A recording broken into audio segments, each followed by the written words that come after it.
India முழுவதும் கோடிக்கணக்கான ஏழைகளினுடைய கண்ணீரை துடைத்த 100 நாள் வேலை திட்டம் என்று எல்லோராலும் போற்றப்படுகிற ஒரு திட்டத்தை ஒன்றிய அரசாங்கம் கடந்த மாதம் திட்டத்தின் பெயரை மட்டுமே மாற்றுகிறேன் என்று நாட்டு மக்களுக்கு அறிவிப்பு செய்து திட்டத்தினுடைய நோக்கத்தையே சிதைக்கிற ஒரு நடவடிக்கையை மேற்கொண்டிருக்கிறார்கள்.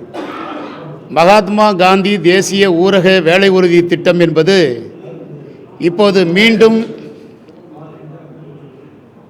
விபி கிராம்ஜி என்கிற அடிப்படையில் பெயர் மாற்றம் செய்து மகாத்மா காந்தியை படுகொலை செய்த கொடியவன் கோட்சேயினுடைய வாரிசுகளாக அவர்களுடைய சீடர்கள் இப்போது மகாத்மா காந்தியினுடைய பெயரையே சுட்டு வீழ்த்தக்கூடிய முறையில் அந்த திட்டத்தின் பெயரையே இப்போது அழித்து விட்டார்கள்.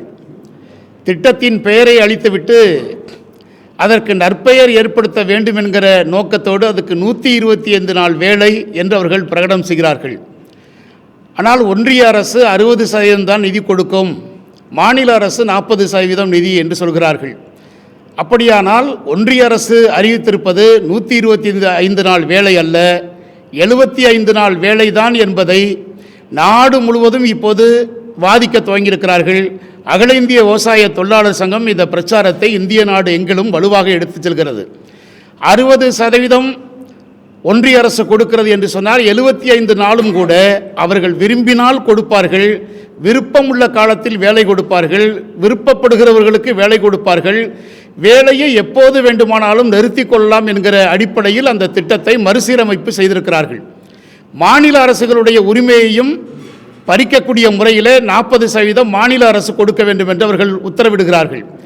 ஏற்கனவே மாநிலங்களுக்கு நிதி நெருக்கடியை உருவாக்கிவிட்டு மாநிலங்களுக்கு கொடுக்க வேண்டிய நிதியையும் கொடுக்காமல் மீண்டும் மாநில அரசுகளுக்கு சுமையை ஏற்படுத்தக்கூடிய முறையில் மகாத்மா காந்தி ஊரக வேலை உறுதி திட்டத்திற்கு 40% கூடுதலாக கொடுக்க வேண்டும் என்று சொல்வது ஏற்புடையதாக இல்லை என்கிற அடிப்படையில் தான் நாடு முழுவதும் இதற்கு வலுவான எதிர்ப்பை தெரிவித்திருக்கிறோம்.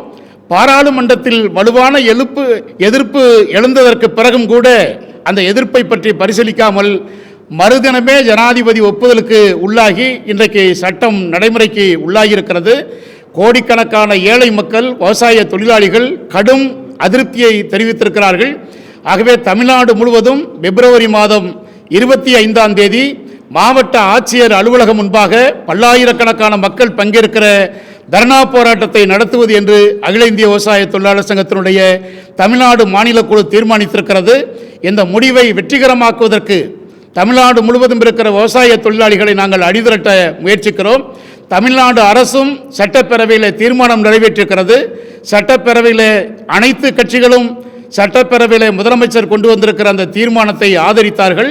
நானும் அதில் ஆதரித்து பேசுகிற போது தெரிவித்தேன், முழுக்க நயவஞ்சகமாக ஒன்றிய அரசு துரோகம் அளித்திருக்கிற இந்த திட்டத்தை சட்டப்பேரவையில் ஒரு தீர்மானமாக நிறைவேற்றி மீண்டும் மகாத்மா காந்தி பெயரிலேயே அந்த திட்டம் இயங்க வேண்டும், அதனுடைய விதிமுறை அடிப்படையிலேயே அந்த திட்டம் இயங்க வேண்டும் என்கிற அடிப்படையிலேயே அந்த சட்டத்தை கொண்டு வர வேண்டும் என்று ஒன்றிய அரசை நாங்கள் நிர்பந்திக்கிறோம்.